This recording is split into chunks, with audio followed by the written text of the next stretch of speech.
आज इस भरे सदन में मैं सर्वप्रथम संविधान के रचयिता बाबा भीमराव अंबेडकर जी को नमन करती हूं, जिन्होंने आर्टिकल 25 में हमें ये अधिकार दिया, स्वतंत्र धर्म का सम्मान अधिकार और हर आस्था का सत्कार।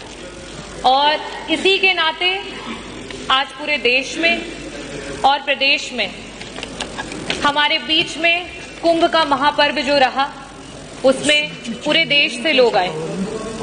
मैं सभी लोगों का जो आए उनका स्वागत करती हूं। यहाँ कई प्रकार की चर्चाएं हुई और बहुत सारे शब्दों का प्रयोग किया गया। ये जो लोग विभिन्न प्रदेशों से और यहाँ तक कि विश्व के कोने कोने से आए, वो किसी राजनीति से प्रेरित होकर के नहीं आए, वो आस्था से, धर्म से और अपने देश, अपनी मातृभूमि से जुड़े हुए हैं, इसलिए वो यहाँ पर आए। महाकुंभ के आयोजन में जितना बजट होना चाहिए था, सरकार ने उसकी कमी की। महाकुंभ में जो सुविधाएं हमारे लोगों को देनी चाहिए थी, सरकार ने उसकी कमी की। वहां पे गिद्ध नहीं गए थे, वहां पे सुअर नहीं गए थे, वहां पे इस देश में आस्था रखने वाले, इस देश को लोकतांत्रिक समझने वाले, इस देश में भाईचारे को आगे लेकर के जाने वाले लोग वहां पे पहुंचे थे। मैं इस सदन में आज बहुत सारी चर्चाएं हुई, बहुत सारी बातें कही गई।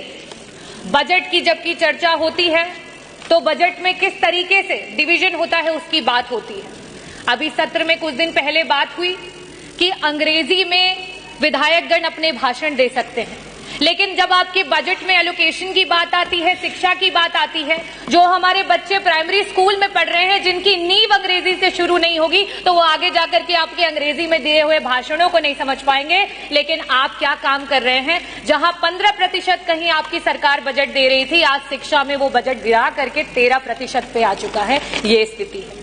अगर मैं बात करूं स्वास्थ्य की, क्योंकि मंत्री जी यहां बैठे नहीं है, जब स्वास्थ्य पे जब विपक्ष चर्चा करने की कोशिश करता है, मंत्री जी उत्तेजित हो जाते हैं। शायद इसीलिए हो जाते हैं क्योंकि स्वास्थ्य पे मात्र 6% का बजट दिया गया है और इस 6% के बजट में भी मंत्री जी 40% का बजट पिछले जो बजट में था एलोकेटेड, उसको इस्तेमाल नहीं कर पाए।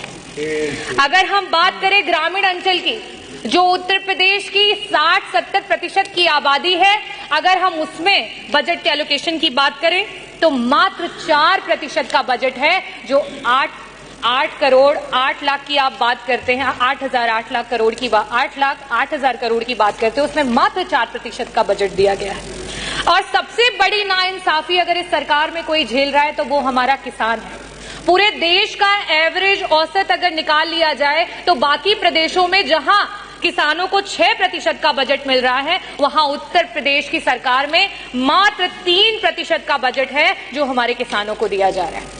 और सबसे आखिरी में और सबसे जरूरी बात, अभी हमारी माननीय सदस्य बार बार पीडीए की बात कर रही थी, तो सदस्य आप भी और यहाँ सम्मानित सदस्यगण, मैं आपको सभी को बताना चाहूंगी कि जहां पूरे देश में 3% का बजट विभिन्न प्रदेशों में, चाहे वो आपका दलित समाज हो, वनवासी समाज हो और अल्पसंख्यक समाज हो, उसको दिया जाता है, वहीं उत्तर प्रदेश में मात्र 1% का बजट दिया जाता है।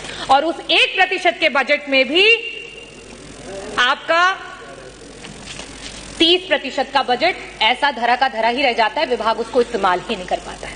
हम इतने बड़े बड़े बजट की बात कर रहे हैं, मैं आंकड़े रखना चाहूंगी। शिक्षा विभाग में वर्तमान में 14% का बजट जो है वो शेष रह गया, इस्तेमाल नहीं कर पाए।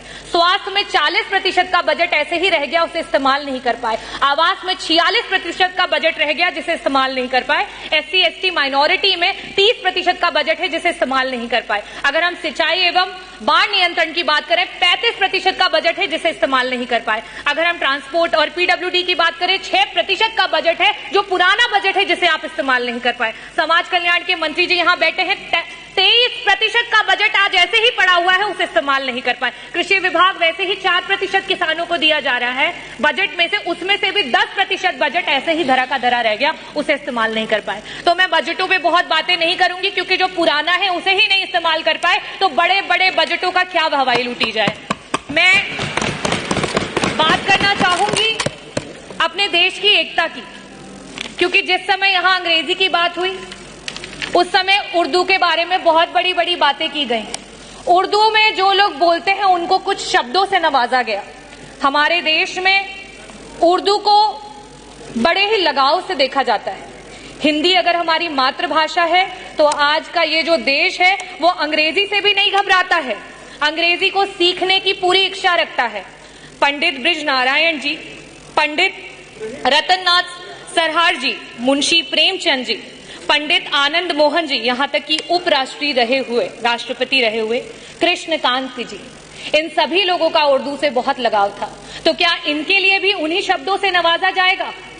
मैं आखिरी में सिर्फ यही कहना चाहती हूं, ये विकसित देश है, ये प्रगतिशील देश है और ये युवाओं का देश है, और युवाओं की यही आवाज है कि रावण नहीं हम पलने देंगे साधुओं के वेश में, रावण नहीं हम पलने देंगे साधुओं के वेश में, अफजल नहीं पनपने देंगे अब्दुल कलाम के देश में, हिंदू हो या मुसलमान अब शीश नहीं कटने देंगे, कसम तिरंगे झंडे की अब ये देश नहीं बटने देंगे। जय भीम, जय भारत, बहुत बहुत धन्यवाद।